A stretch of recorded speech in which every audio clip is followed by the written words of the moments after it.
everyone, welcome or welcome back to my channel. For all those who are new here, I'm Mehak Verma, and today in this video I'm going to share my opinions and will be giving some suggestion as to how a NEET aspirant should ideally make their notes in order to remember things for a longer duration in physics, mistakes I did during my NEET prep, and much more regarding revision, note making strategy, how to solve question banks, etc. So this video will be a complete guide for physics for students who are aspiring for NEET 2025. So let's get started.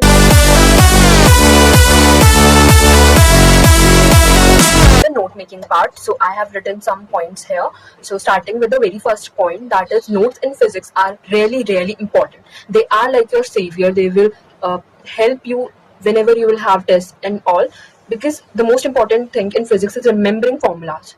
So for comparison, I would say notes in physics are similar to as we have NCERT in biology, so they are very important. You can't skip note making in physics. This would be a very big mistake.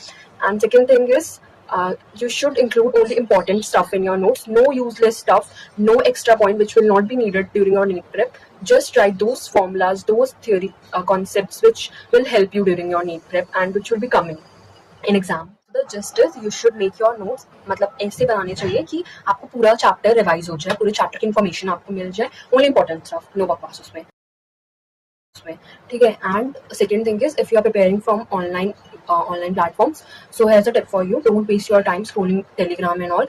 उसमें सिर्फ आपको Telegram सिर्फ आपको Q banks और test papers लेने हैं. All the things might not be useful for you from Telegram and all. मैं बहुत सारे पीडीएफ वगैरह सर्कुलेट होती रहती है, तो सब आपके लिए यूजफुल नहीं होता. तो select your resources carefully if you are preparing online. Okay, then for important thing कि आपको फिगर आउट करना है. अगर आप कोचिंग जा रहे हो, आपको कोचिंग का नहीं समझ आ रहा है, तो you need to figure out and find some online platform जिसका आपको समझ आ रहा हो. Like I will not recommend this, but मैंने 2 नोटबुक्स बनाई थी फिजिक्स के लिए. एक में मैं कोचिंग जाती थी, कोचिंग के नोट्स लिखती थी, और एक में मैंने पीडब्ल्यू अलग से फ्री लेक्चर्स जो मिलते हैं उसके नोट्स बनाए थे. तो इससे मेरे को बेनिफिट तो हो रहा था, थोड़ा टाइम लग रहा था कि कोचिंग में जाके किया तो वही पार्ट फिर रिवाइज हो जाता था. जब मैं उसे लेक्चर्स में करती थी, ऑनलाइन लेक्चर्स के फॉर्म में उन्हें दोबारा नोट्स बनाती थी, तो उसमें कवर हो जाता था. रिविजन में भी टाइम लगता था, but they are very helpful. उसका हर एक एस्पेक्ट, उस चैप्टर का हर एक एस्पेक्ट मेरा कवर हो जाता था. एंड मैं सब चैप्टर्स का नहीं बनाती थी. जो इजी चैप्टर्स है उनको मैं कोचिंग के थ्रू मेरे को समझ आ जाता था. जो डिफिकल्ट चैप्टर्स थे जैसे लाइट हो गया क्लास 12 में, क्लास 11th में मोशन हो गया, पूरा डायनेमिक्स, वो सब मैंने पीडब्ल्यू से किया था. If you have time then आप इसको कर सकते हो, वरना आप एक ही नोटबुक बनाओ and make your notes and everything, make your resources concise. क्योंकि जब आप उसको रिविजन करते हो तो आपको मेंटली प्रेशर नहीं होता कि आपको इतनी सारी नोटबुक रिवाइज करनी है. बस आपको एक नोटबुक रिवाइज करनी होती है. तो इसलिए आप कम से कम रिसोर्सेज एक्सेस करो, और मतलब जितने करो उसको बार करो, रिविजन करो. एंड ऐसे ही मतलब revision is the most important. Make your notes spacious. आपको अगर बाद में कोई इन्फॉर्मेशन ऐड करनी हो तो आप कर पाओ.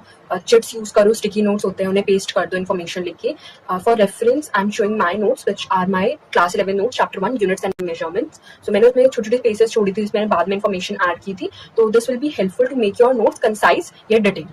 सो moving on to question solving part. तो फिजिक्स में सबसे बड़ा फियर ये होता है क्वेश्चंस का. तो इसलिए आपको हर एक वैरायटी के क्वेश्चंस आपको प्रैक्टिस करने हैं, जिससे कि क्या होगा, आपको हर एक क्वेश्चन पता होगा किस टाइप का क्वेश्चन आना है. तो आपको उतना डर नहीं लगेगा एग्जाम में. एंड एग्जाम में बहुत ही कम टाइम होता है, आप इतना सोच नहीं सकते, आपका टाइम निकल जाएगा. आपको बस जल्दी करनी होती है सारी चीजें. सो फॉर्मुलेज एक तो आपके टिप पे होने चाहिए. क्वेश्चंस कर रहे हो तब भी फॉर्मुलेज आपको ऐसे रटे होने चाहिए. तो अच्छे से नोट्स पढ़ के आप क्वेश्चंस करना स्टार्ट करें. And second thing is star marks some questions.